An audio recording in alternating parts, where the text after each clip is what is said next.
Hello बच्चों। तो आज हम करेंगे न्याय और सिंहासन के क्वेश्चन आंसर। पहला क्वेश्चन है, तुम्हारा प्रिय खेल कौन? तुम्हें यही खेल को किपरि खेल, तुम्हारा फेवरेट खेल क्या है और तुम इस खेल को किस तरह से खेलते हो? मोर प्रिय खेल हेउछि लुचकड़ी बा चोर पुलिस। आमे सांगमाने मिसी एक खोला पड़ियारे एहाको खेलु। जणे आखि बंद करी गणिला बेले अन्य माने लुचि जाती ओ परे से समस्तंको खोजी बाहर करे। दूसरा क्वेश्चन, तुमे केबे कौनसी समस्यार समाधान करिछ कि? तुमर अनुभूति वर्णना कर। आंसर है हाँ, थरे विद्यालय रे मोर दुई जन सांगंक मध्यरे खेळना बा बही को नहीं कड़ी हेइथिला। मु सेमानंकु शांत करी बुझाइली एवं दुहे मिलीमिशी व्यवहार करने प्रस्ताव देइथिली। फलरे समस्यार समाधान होई पारिथिला। जदि तुमको केबे राजा कर दिया जीव तुम्हें कौन सब करबा? अगर तुम्हें कभी राजा बना दिया गया तो तुम क्या करोगे? जदि मु राजा हुए तेबे मु समस्त प्रजा मानंकु समान और सठिक न्याय देबी। गरीब और असहाय लोक मानंकु साहाय्य करिबी एवं राज्य रे शांति, शिक्षा और स्वास्थ्यर उन्नति पाई काम करिबी। पिलेटीर केउ सब गुण रहिथिला जेउ कारण पाई से सिंहासन रे बसी पारुथिला? पिलाटी अत्यंत सरल, निष्पाप एवं सत्यवाही थिला। ता मन अकुशित बा अहंकारी नथिला।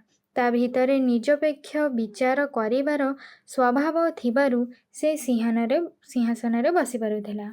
उसके बाद हम देखेंगे पाठरू के ये क्वेश्चन है और इसे बस ऑप्शन से टिक करना है, तो देख लेना आप।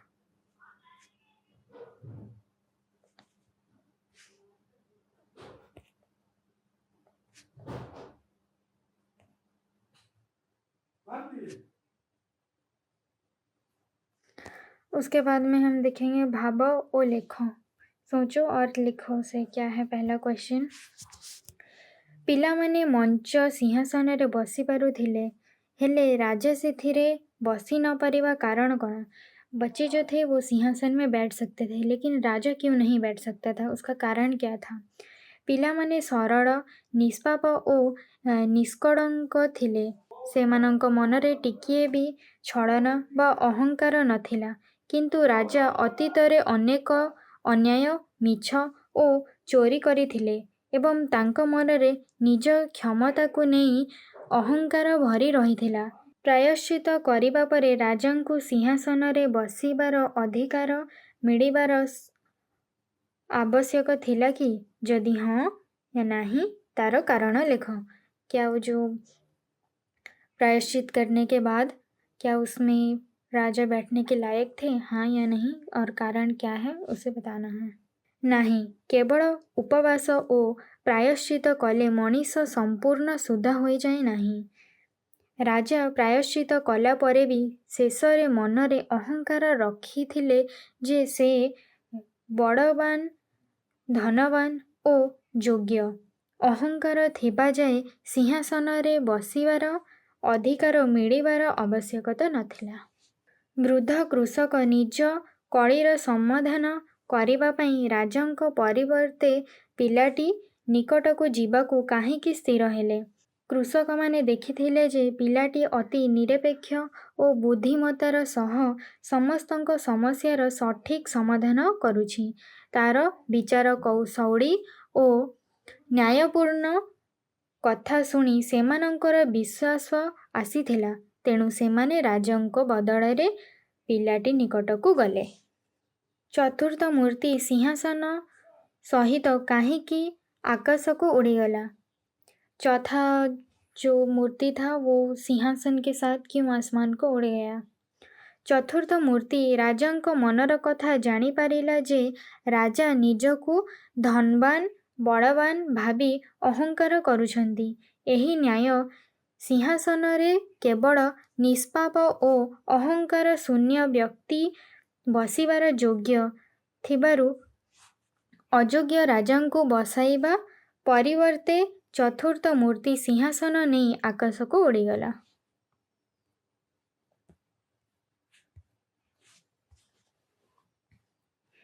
ଏହି କାହାଣୀର ଆଉ ଏକ ନାଁ ଦିଅ। ତୁମେ ଏହି ନୂଆ ନାଁଟି କାହିଁକି ବାଛିଲ, ତାହା କାରଣ ଲେଖ। ଏହି କାରଣର ଆଉ ଏକ ନାମ ଅହଙ୍କାରର ପତନ କିମ୍ବା ନିଷ୍ପାପ ବିଚାରକ ଦିଆଯାଇପାରିବ। କାରଣ ଏହି ଗଳ୍ପରୁ ଆମେ ଶିକ୍ଷା ପାଉ ଯେ ନ୍ୟାୟ ଦେବା ପାଇଁ ଧନ ବା ବଳ ନୁହେଁ, ବରଂ ମନର ସରଳତା ଓ ନିଷ୍ପତା ଦରକାର। ରାଜାଙ୍କର ଅହଙ୍କାର ଯୋଗୁଁ ସେ ସିଂହାସନ ହରାଇଲେ। ଅନୁମାନ ଓ କଳ୍ପନା। କାହାଣୀର ପୂର୍ତ୍ତଡ଼ିକା ଗୁଡ଼ିକ ଉଡ଼ିଯାଇଛନ୍ତି। ସେମାନେ କେଉଁଠାରୁ ଯାଇଥିବେ ଓ ସେଠାରେ କ'ଣ କରୁଥିବେ? ପୂର୍ତ୍ତଡ଼ିକା ଗୁଡ଼ିକ ଆକାଶ ମାର୍ଗ ଦେଇ ସ୍ୱର୍ଗଲୋକକୁ କିମ୍ବା ଧର୍ମରାଜଙ୍କ ନିକଟକୁ ଉଡ଼ିଯାଇଥିବେ। ସେଠାରେ ସେମାନେ ଦେବତାମାନଙ୍କ ଦରବାରରେ ସୁନ୍ଦର ସିଂହାସନ ରୂପେ ଶୋଭା ପାଉଥିବେ ଏବଂ କେବଳ ପ୍ରକୃତ ସତ୍ୟବାଦୀଙ୍କୁ ବସିବାର ଯୋଗ୍ୟ ଦେଉଥିବେ।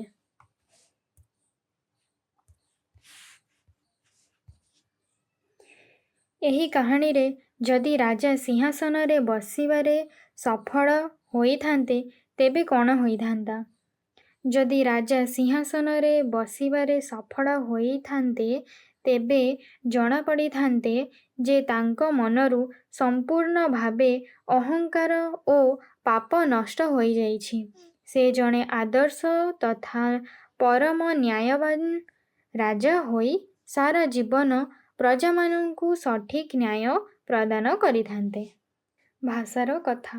ତଳେ ଦିଆଯାଇଥିବା वाक्यଗୁଡ଼ିକରେ विराम चिन्ह बसाओ।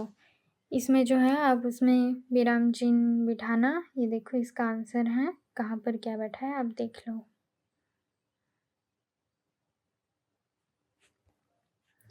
दूसरा क्वेश्चन, तृतीय ପୂର୍ତ୍ତଡ଼ିକା ମଧ୍ୟ ଉଡ଼ିଗଲା।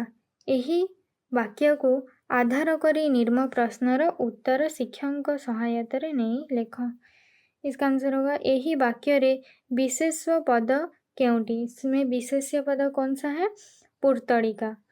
एथुरे केउ शब्दटी विशेष्य पद विशेषण भावरे व्यवहार होइछि। विशेष्य पद कौन सा है जो कि विशेषण के रूप में यूज हुआ है? तो ये होता है तृतीय।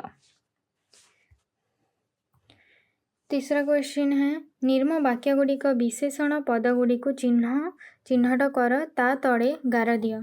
जो विशेषण पद है उसके नीचे गार देने को बोला है। तो इसमें है सेठारे एक पड़िया थिला, तो इसमें विशेषण है सुदीर्घ। सेठारे एक सुदीर्घ पड़िया थिला, तो इसमें विशेषण पद है सुदीर्घ। ख नंबर, एते छोट बयसरू एमिति बुद्धि रहिबा आश्चर्य कथा। इसका होगा छोट और आश्चर्य। राजा देखिले जे यह पत्थर नुहे, बहुत सुंदर सिंहासन अटे। इसमें सिंहासन होता है विशेषण। हजार हजार लोक सिंहासन देखिबा को भीड़ जमाइले। हजार हजार लोक जो है यहाँ पर विशेषण है। तुम निकटरे एमिति केउ विशेष गुण दरकार जहा द्वारा तुमे कहानी रे थिबा सिंहासन उपरे बसी पारिब लेख। उत्तर, मो निकटरे सत्यवादिता, सरलता, पर उपकार गुण, निरपक्षता एवं अहंकार शून्यता भली विशेष गुण दरकार जहा द्वारा मु एही पवित्र न्याय सिंहासन उपरे बसिबाकू योग्य होई परिबी। तो इसके बाद ये लास्ट है, पाठ आगुरु हम देखेंगे। कहानी रे गाँ लोक माने सेमानंक कड़ीर समाधान करिबाकू जेपरी पिलाटी निकटकू जाइथिले, तुमे सेहीपरी निज समस्या समाधान निमंते काहा निकटकू जाओ, सेमानंक निकटकू काहीकि जाओ, निज खातारे लिखो। इसको खुद से लिखने बोला है। इसका आंसर देख लेते हैं फिर भी। मु मोर कौनसी समस्या हेले परिवारर बड़ गुरुजन मानक बापा माँ किंबा बड़ भाई भौणी किंबा विद्यालय रे शिक्षक शिक्षयित्री निकटकू जाए, कारण सेमानंकर अभिज्ञता और ज्ञान अधिक थाए, तेणु सेमाने मते ସଠିକ୍ ବାଟ ଦେଖାଇ ମୋ ସମସ୍ୟାର ସମାଧାନ କରିପାରନ୍ତି। ତୁମ ପ୍ରତି କିଏ କେବେ ଅନ୍ୟାୟ କରିଥିବାର ଅନୁଭବ କରିଛ କି? ତୁମେ ଏଭଳି ପରିସ୍ଥିତିର ସମାଧାନ କିପରି କଲ? ନିଜ ଖାତାରେ ଲେଖ। ହଁ, ଥରେ ଖେଳ ପଡ଼ିଆରେ ଅନ୍ୟ ଏକ ଦଳ ଜାଣିଶୁଣି ନିୟମ ଭାଙ୍ଗି ମୋ ଦଳକୁ ହରାଇ ଦେଇଥିଲେ। ଏହା ମୋତେ ଅନ୍ୟାୟ ଲାଗିଥିଲା। ସେତେବେଳେ ମୁଁ ରାଗି ନ ଯାଇ ଶାନ୍ତ ଭାବରେ ଖେଳ ଶିକ୍ଷକଙ୍କ ନିକଟକୁ ଯାଇ ଘଟଣାଟି ଜଣାଇଥିଲି ଏବଂ ସେ ଉପଯୁକ୍ତକୁ ବିଚାର କରିଥିଲେ। तो बस ये इतना ही था। और ये पाठागार व्यवहार ये आप बच्चों को खुद से करना पड़ेगा। और इसके आंसर भी हैं जो कि शिक्षक से आप बातचीत करके कर सकते हो, टीचर कराएंगे आपके। बस इतना ही था, तो ये आप देख लो बस।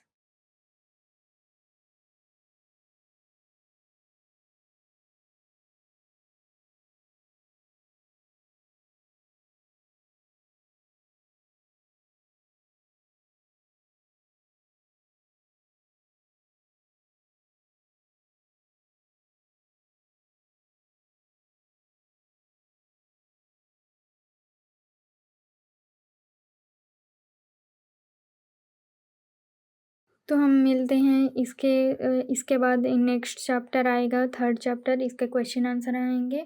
और अगर आप इसकी फुल वीडियो नहीं देखें तो आप इस चैप्टर का फुल एक्सप्लेनेशन देख सकते हो। तो फिर हम उस वीडियो में मिलते हैं।